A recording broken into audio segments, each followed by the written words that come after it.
I'm Anjali Rimi, pronouns she, her, they, them. I am the co-founder and president of Parivar Bay Area and the co-chair of the SF Bay Area LGBT COVID Relief Coalition.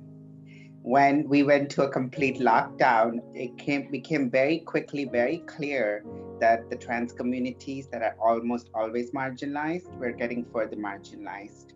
And we needed to make sure that we were having enough relief efforts in place because folks were getting displaced, folks were going hungry.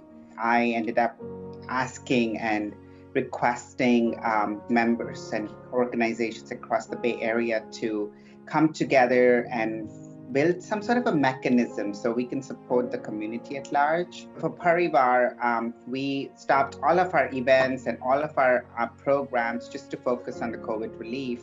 We kind of built together with the coalition two things. One was a general relief where folks could submit their request for delivery of groceries, pharmacy pickups, essential appliances, and we had gift registries going out to the Bay Area tech companies where folks could sign up and buy essential items.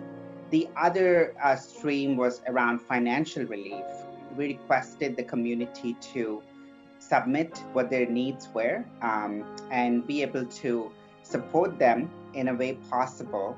And by asking for grants and asking for individual donations, we were able to raise close to $160,000 and support over 800 folks.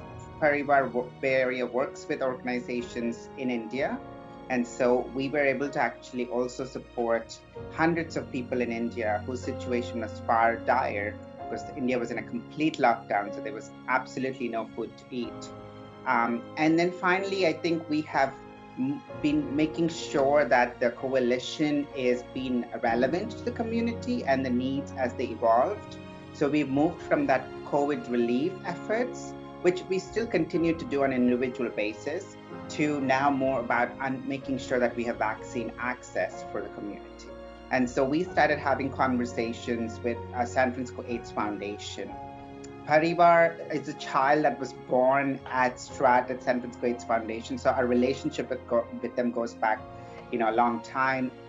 We work with them all the time. So we were able to kind of come to this vaccine drive that was going to focus on prioritizing trans folks. And of course, we brought in the entire coalition because we want to make sure that the coalition is able to share out with their communities that this is a trans-focused, trans-prioritized vaccine drive that also welcomes queer people of color and queer people after that.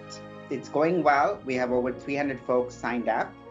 And ultimately, I'll say that, we might not get to the perfect equity we want. We might not be able to access every person, but we are hoping that, by giving this kind of visibility or bringing this kind of attention to trans needs, that future policies and future ways of how things are disseminated will take into account the trans intersectionality.